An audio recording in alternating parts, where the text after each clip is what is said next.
యాదగిరిగుట్ట శ్రీ లక్ష్మీ నరసింహస్వామి ఆలయం భక్తులతో రద్దీ నెలకొంది. హైదరాబాద్ సహా రాష్ట్రం నలుమూలల నుంచి భక్తులు భారీ సంఖ్యలో తరలిరావడంతో కొండపైన కొండ కింద ఎక్కడ చూసినా భక్తుల కోలాహలమే కనిపించింది. కొండ కింద లక్ష్మీ పుష్కరిణి, కళ్యాణకట్ట, సత్యనారాయణ స్వామి వ్రత మండపాలు, కొండపైన బస్బే, దర్శన క్యూ కాంప్లెక్స్, క్యూలైన్లు, ప్రసాద క్యూలైన్లు, ప్రధానాలయ ప్రాంగణం భక్తులతో సందడిగా మారాయి. భక్తుల రద్దీ కారణంగా నారసింహుడి ధర్మదర్శనానికి 2 గంటలు, ప్రత్యేక దర్శనానికి అరగంట సమయం పట్టింది. స్వామివారి నిత్య కళ్యాణం, బ్రహ్మోత్సవం, సుదర్శన నారసింహ హోమం, లక్ష పుష్పార్చన పూజల్లో భక్తులు భారీ సంఖ్యలో పాల్గొని మొక్కులు చెల్లించుకున్నారు.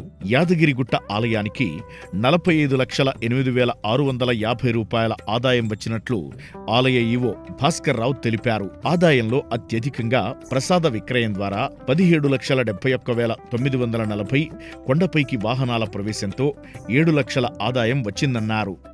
కాగా యాదగిరిగుట్ట శ్రీ లక్ష్మీ నరసింహస్వామిని పలువురు ప్రముఖులు దర్శించుకున్నారు. Telangana high court judge justice Priyadarshini, Wanaparthy MLA Megha Reddy వేర్వేరు సమయాల్లో స్వామివారిని దర్శించుకుని గర్భగుడిలో స్వయంభూ నారసింహుడికి ప్రత్యేక పూజలు నిర్వహించారు.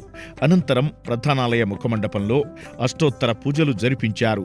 ఆలయ అర్చకులు వేదాశీర్వచనం చేయగా ఈవో భాస్కర్ రావు లడ్డూ ప్రసాదం, స్వామివారి శేషవస్త్రాలు అందజేశారు.